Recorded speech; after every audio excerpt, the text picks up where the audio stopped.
ਕੋਲੀ ਚ ਸਲਾਬ ਆਏ ਆ ਇਹਦਾ ਮੂੰਹ ਵੇਖੋ ਜਿਵੇਂ ਲੋਟੇ ਚ ਅੰਬ ਠੰਡੇ ਕੀਤੇ ਨੇ ਇਹਦਾ ਮੂੰਹ ਵੇਖੋ ਜਿਵੇਂ ਅੰਬ ਦਾ ਪਾੜਾ ਸਲੰਸਰ ਹੈ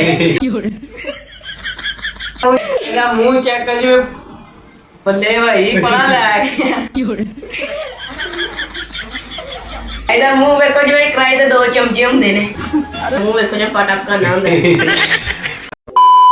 अस्सलामुअलैकुम दोस्तों, शहरियार ऑफिशियल वन में आप सबका खुश आमदीद है। मेरा नाम है शहरियार। आज के बच्चों की मैं सजी हुई या हम आपके प्यारे बच्चों की जूते शरारतें और इनका टैलेंट आपके सबके सामने लाने लगे हैं, तो वीडियो आखिर तक जरूर देखिए। तो आप सब तैयार हैं? यार अभी मजा आएगा ना भिड़ो। चलो जी ये हमारे साथ आज की इस बैठक में ये बच्चे हैं, काफ़ी टैलेंटेड हुनर है इनके पास। ये लिखी ग्राहक माने जाने हैं। सबसे बाद उसके बाद रेहान है और ये जो है अपने मुसैयब। तो सबसे पहले किन से स्टार्ट करें? स्टार्ट करते हैं, चले ਭੁੱਖ ਪੈ ਜਾਂਦੀ ਹੈ ਰਾਤੀ ਲੋਕਾਂ ਦੇ ਨਲਕੇ ਫੁੱਟਣ ਲੱਗ ਭਾਈ ਜੀ ਉਹਨੇ ਨਹੀਂ ਹੁੰਦੇ ਤੇ ਘਰ ਵਾਲੇ ਜੇ ਦੋ ਵੱਟੇ ਪਾ ਦੇ ਕਿ ਮੁੰਡੇ ਦਾ ਸਾਡਾ तो ये देखें वीडियो आखिर।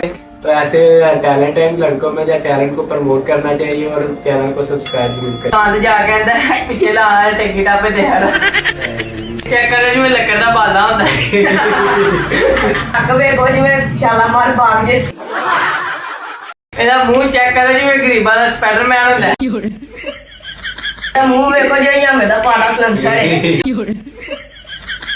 ਮੂੰਹ ਚੈੱਕ ਕਰ ਜਿਵੇਂ ਕੁੱਤੀ ਸਟੈਂਡ ਲੱਗੀ ਹੁੰਦੀ ਹੈ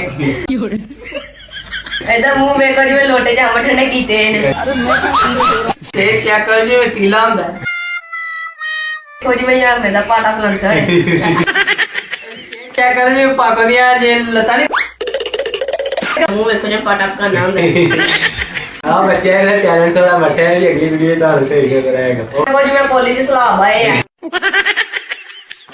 ਇਹਦਾ ਮੂੰਹ ਐ ਨਹੀਂ ਜਿਵੇਂ ਸ਼ਾਬਰ ਪਾਟਾ ਹੁੰਦਾ ਇਹਦਾ ਮੂੰਹ ਵੇਖੋ ਜਿਵੇਂ ਕੜਾਈ ਦੇ ਦੋ ਚਮਚੇ ਹੁੰਦੇ ਨੇ ਇਹਦਾ ਮੂੰਹ ਚੈੱਕ ਕਰ ਜਿਵੇਂ ਤੀਲੇ ਦਾ ਉਤਲਾ ਓ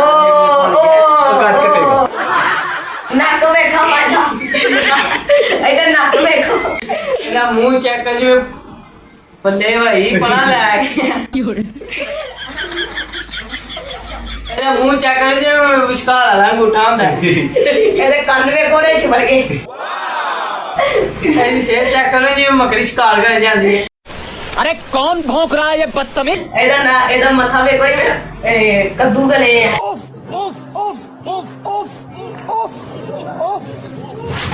जी नाज़रीन का ਜਿਹੜਾ ਨਾ ਅੱਜ ਦੇ ਸ਼ੋਅ ਦੇ ਅੰਦਰ ਤੁਹਾਨੂੰ ਬੱਚਿਆਂ ਦਾ ਟੈਲੈਂਟ ਵਿਖਾਇਆ ਕਿ ਯਾਰ ਇਹ ਟੈਲੈਂਟ ਨਹੀਂ ਹੈ ਕਿ ਜਿਹੜਾ ਸਿਸਟਮ ਹੁੰਦਾ ਕਿ ਹੁਸ਼ਿਆਰ ਚਲਾਕ ਬੱਚਿਆਂ ਨੂੰ ਘਰ ਜਿਹੜੇ ਬੱਚੇ ਅੱਜ ਕੱਲ੍ਹ ਹੁੰਦੇ ਨੇ, ਬੱਚੇ ਪੈਦਾ ਹੁੰਦੇ ਨੇ ਘਰ ਮਾਵਾਂ ਬਾਹਰ ਹੀ ਨਿਕਲ ਜਾਂਦੀਆਂ, ਬੱਚਿਆਂ ਨੂੰ ਸਮਝ ਲੱਗਦੀ ਨਹੀਂ ਹੈ ਕੀ ਕਰਨਾ ਕੀ ਨਹੀਂ, ਬਾਹਰ ਜੀ ਇੰਝ ਹੋ ਗਿਆ ਜਾਂ ਆਪਣੇ ਬੱਚਿਆਂ ਨੂੰ ਖੇਡਣ ਖੋਲਣ ਦਵੋ, ਅਯਾਸ਼ੀ ਕਰਨ ਦਵੋ ਤਾਂ ਕਿ ਬੱਚਿਆਂ ਦਾ ਮਾਈਂਡ ਫਰੈਸ਼, ਬੱਚੇ ਸ਼ਰਾਰਤੀ ਹੋਣ।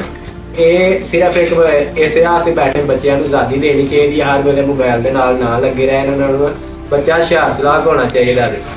ਆਪਣਾ ਹੁਣ ਤੁਹਾਨੂੰ ਇਹਨਾਂ ਤਿੰਨਾਂ ਬੱਚਿਆਂ ਦੀ ਏਜ, ਇਹਨਾਂ ਦੀ ਕੁਆਲੀਫਿਕੇਸ਼ਨ ਤੇ ਹਰ ਸ਼ਾਇਦ ਜਿਹੜਾ ਨਾ ਤਰਤੀਬ ਦੇ ਨਾਲ ਤੁਹਾਨੂੰ ਦਿਖਾਉਂਦੇ ਆ। ਬਾਕੀ ਵੀਡੀਓ ਦੇ ਐਂਡ ਦੇ ਫੇਰ ਇੱਕ ਸਿਸਟਮ ਹੋਏਗਾ।